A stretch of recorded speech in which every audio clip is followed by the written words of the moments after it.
Mighty God, everlasting Father, Prince of Peace. Amen. Okay.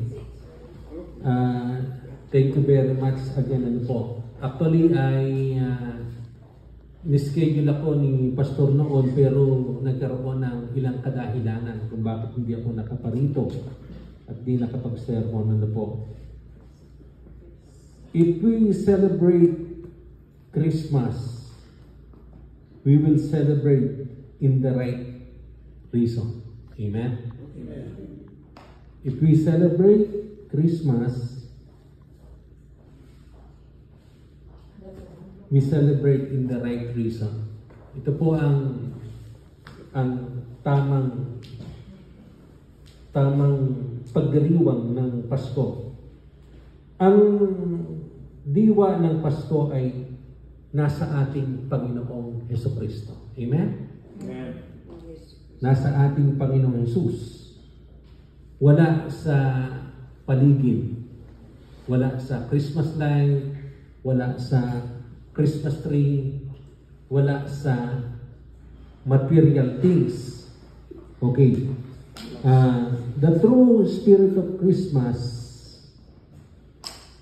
is not on the Christmas light, Christmas tree, kundi nasa ating Panginoong Jesus. Amen? Ito ngayon natin ang kahulugan ng Pasko. Sa bawat titik ng Pasko. Actually, gumawa ng sermon. Kinuha ko yung mga ibig sabihin ng mga titik, acronym po. Yung letter P ay pag-ibig. Bakit pag-ibig? Sabi nga po ng John 3:16, For God so loved the world that He gave His only begotten Son, that whosoever believeth in Him should not perish, but have everlasting life. Okay. Walang Pasko kung hindi dumating ang ating Panginoong Jesucristo. Amen ba? Walang Pasko kung hindi dumating ang ating Panginoong Jesucristo. There is no Christmas if the Lord Jesus Christ did not come. Kung hindi dumating ang ating Panginoong Jesucristo. He gave the real reason for Christmas. Amen? He gave the real reason for Christmas. At ito yung totoo. Minsan, ang akala natin, ang Pasko ay nasa mga bagay na nakikita. Pero ang tunay na kahulugan ng Pasko ay ang ating Panginoong Jesucristo. He gave the real reason for Christmas. His Father showed His love for us by giving His only begotten Son, so that whoever believeth in Him should not perish, but have everlasting life. Amen? Okay. Letter P. Letter A. Awa. Ano po ba sa English yung awa? Mercy. Mercy. Amen. Mercy. Mercy. Okay. And God saw the danger of no salvation because of His great mercy. Because of His great mercy. He made a way for us to be saved from the danger of eternal separation from Him. From Him. Okay. Maseseparate kasi tayo kung hindi dumating ang ating Panginoong Jesus sa mundong ibawang na ito. Kung hindi ibinigay ng ating Ama sa Langit ang ating Panginoong Jesucristo. Tingnan natin sa Ephesians chapter 2 verse 4. Kung meron kayong mga Bible, pakibuksan po. Ephesians chapter 2 verse 9. Ang sabi po dito sa Ephesians chapter 2 verse 9, Sahin natin. Not by works so that no one can boast. Ano po? So, for we are God's workmanship, created in Christ Jesus to do goods. Okay.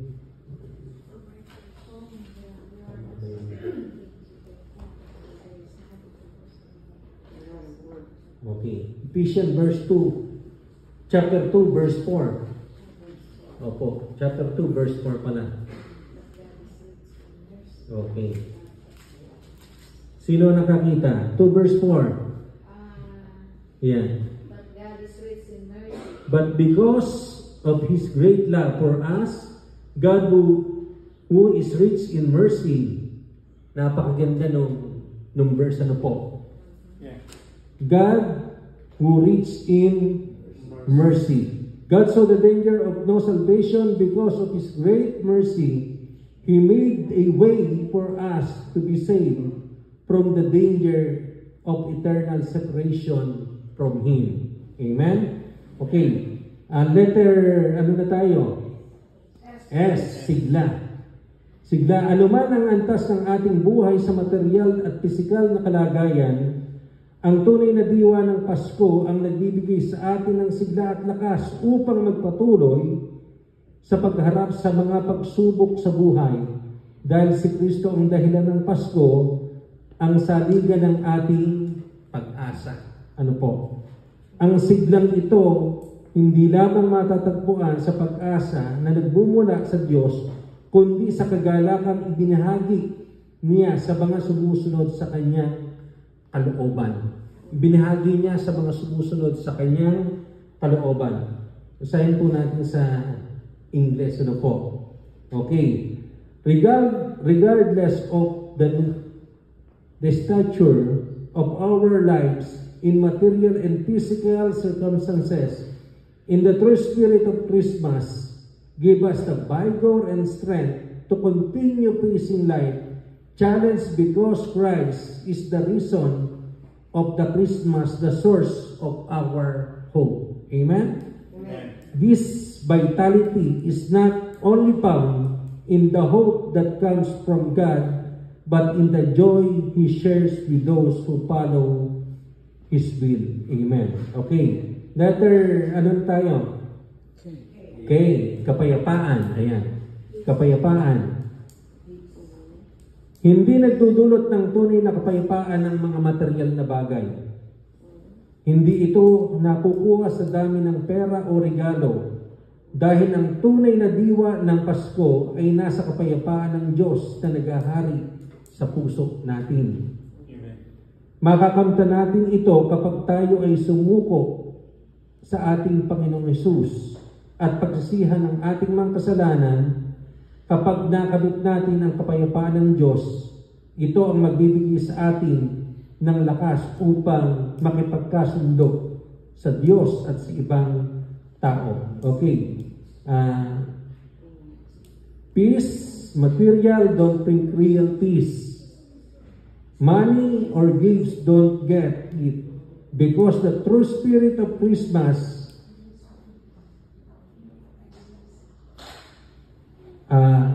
the true spirit of Christmas lies in the peace of God ruling in our hearts. We achieve this when we surrender to Christ and repent of our sins. When we achieve God's peace, it will give us the strength to reconcile with other people. Okay. Na tayo.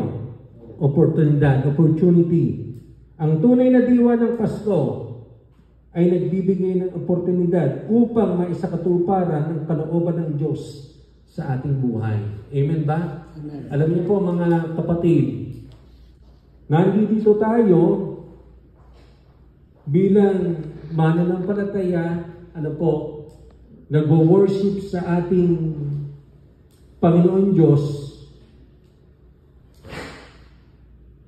At tunay nga na ito'y ginagawa natin para sa ating Panginoon. Amen? Amen. So, Ulitin ko, ang tunay na diwa ng Pasko ay nagbibigay ng oportunidad upang maisakatuparan ng kalooban ng Diyos sa ating buhay.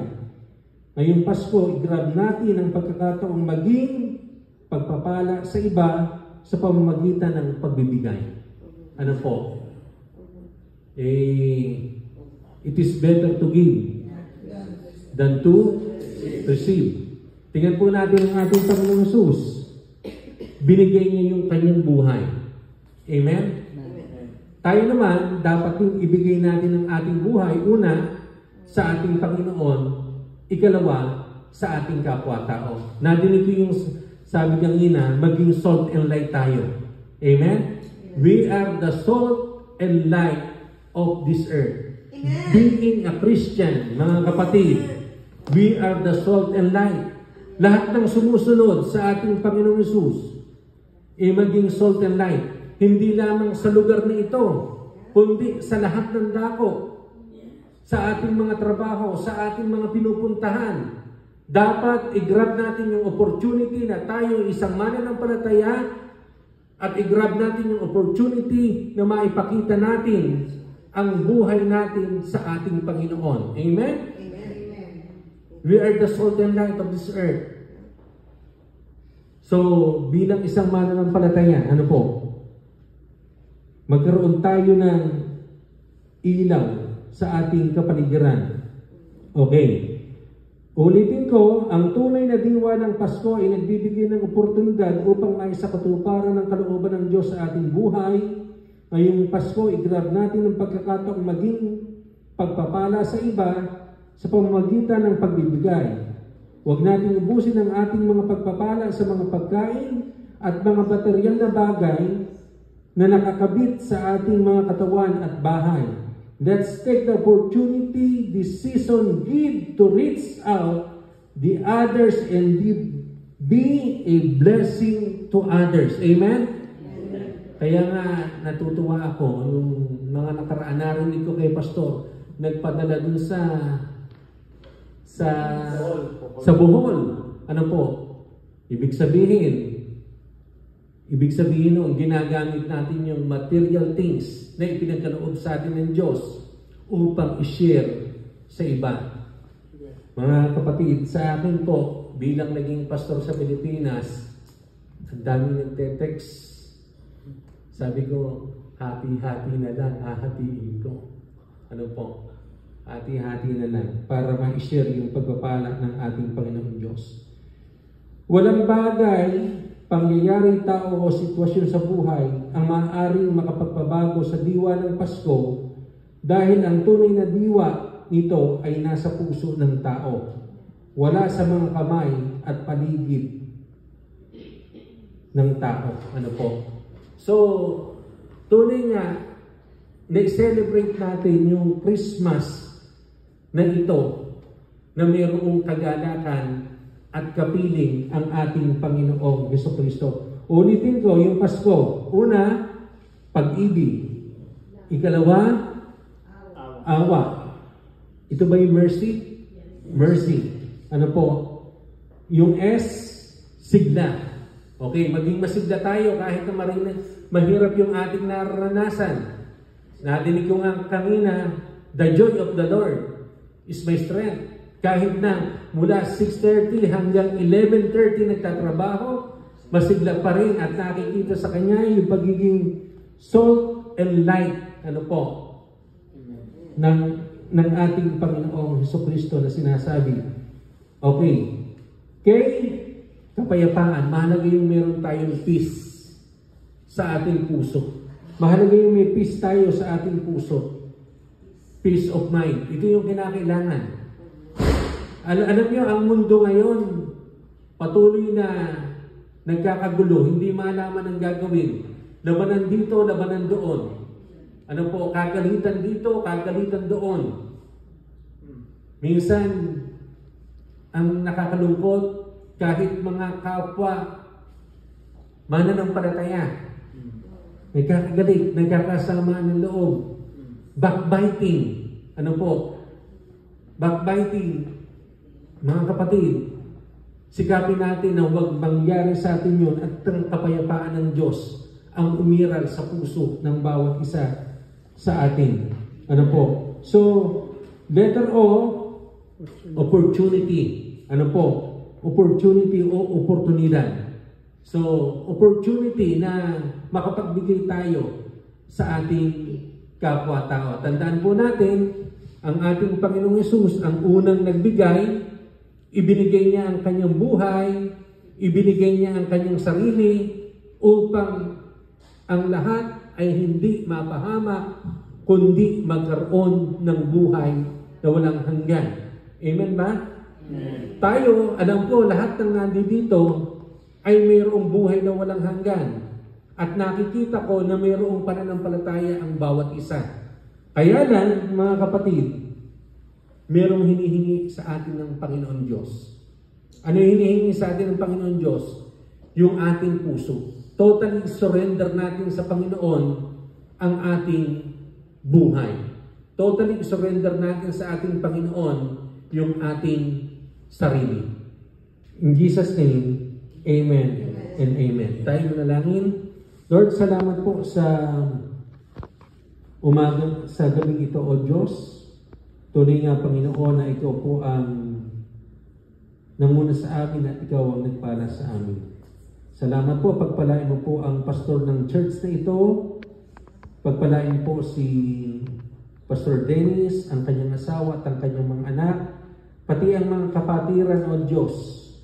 Ikaw ang patuloy na magbigay ng kalakasan kung mayroong karamdaman. Ikaw po ang magpagaling. At higit sa lahat, O Diyos, huwag mo silang pababayaan. Ibigay mo po ang kalakasang pisikal, spiritual, at material sa aming mga kapatid na ito. In Jesus' name we pray. Amen.